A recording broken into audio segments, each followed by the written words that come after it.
విదేశాల్లో ఉద్యోగాల కోసం వెళ్లి అక్కడ మోసపోయిన 5 యువకులను విశాఖ నగర పోలీసులు సురక్షితంగా నగరానికి తీసుకొచ్చారు. దీనికి సంబంధించిన వివరాలను నగర పోలీస్ కమిషనర్ శంకబ్రత బాగ్చి వెల్లడించారు.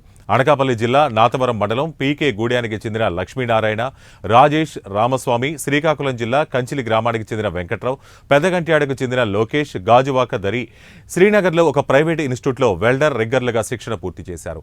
గత ఏడాది అక్టోబర్లో సదర్ ఇన్స్టిట్యూట్ ఆటోనగర్లోని మరో ప్రైవేటు వెల్డింగ్ ఇన్స్టిట్యూట్ ఏజెంట్ల ద్వారా షార్జా, దుబాయ్లో పనిచేయడానికి ప్రాంగణ ఎంపికలకు హాజరయ్యారు. అక్కడో కంపెనీలో చేరినా వారు అనుకున్న ఉద్యోగాలు ఇవ్వలేదు. దీంతో వీరిలో ఓ బాధితుడు నగర పోలీస్ కమిషనర్ను చరవాణి ద్వారా సంప్రదించి సమస్యను వివరించాడు. స్పందించిన సిపి వారిని తమ పర్యవేక్షణలో షార్జా నుంచి విశాఖకు తీసుకొచ్చారు. ఇలాంటి మోసాల పట్ల అప్రమత్తంగా ఉండాలని పోలీస్ కమిషనర్ యువతను కోరారు. దేశం కాకుండా వేరే దేశానికి కూడా పోయింది. సో అదే క్రమంలో వాళ్ళు షార్జా నుండి నాకు కాల్ చేశారండి. అదే కాంటాక్ట్ నెంబర్లో వీళ్ళు అందరూ ఇంటర్మీడియట్ పాస్ అయిన తర్వాత వెల్డింగ్ ట్రైనింగ్ తీసుకున్నారు.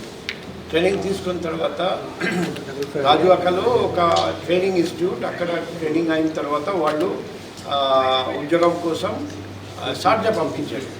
షార్జా పంపిస్తే అక్కడ చాలామందిని పంపిస్తే కొందరికి ఉద్యోగం వచ్చింది, కొందరికి ఉద్యోగం రాలేదు. టెస్ట్ పెట్టారు, కొందరు పాస్ అయ్యారు, కొందరు ఫెయిల్ అయ్యారు.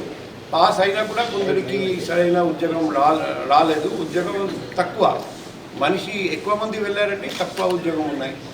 సో ఆ పరిస్థితిలో మళ్ళీ రిటర్న్ రావాలంటే వాళ్ళ దగ్గర డబ్బు లేదు, రావడానికి వీలు లేదు.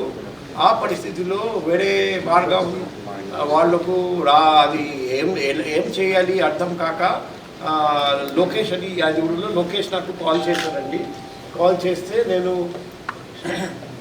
లోకేష్కి చెప్పాము, ఇబ్బంది పడకండి, నేను ఏర్పాటు చేస్తాను. తర్వాత నేను ఏసీబీ గారికి అప్పచెప్పాను. ఆయన ప్లస్ ఆయన ఆఫీసర్ గజ్వాగా ఇన్స్పెక్టర్, తర్వాత మిగతా పోలీస్ సిబ్బంది కూడా ఏర్పాటు చేసి వాళ్ళు అందరినీ ఈరోజు షార్జా నుండి వాయా హైదరాబాద్, వైజాగ్ తీసుకొచ్చారండి. సో వాళ్ళు ఇంతవరకు ఎంత డబ్బు ఖర్చు పెట్టారు అది కూడా ఇప్పించడానికి మేము ఏర్పాటు చేస్తున్నాం. ఆల్రెడీ సౌదీ అరేబియా నుండి ఇంకొక గ్రూప్ నాకు కాల్ చేశారండి. వాళ్ళు కూడా త్వరలో తీసుకురావడానికి ఏర్పాటు చేస్తాము. అది కాకుండా కంబోడియా నుండి ఇంకొక గ్రూప్ నాకు కాల్ చేశారండి.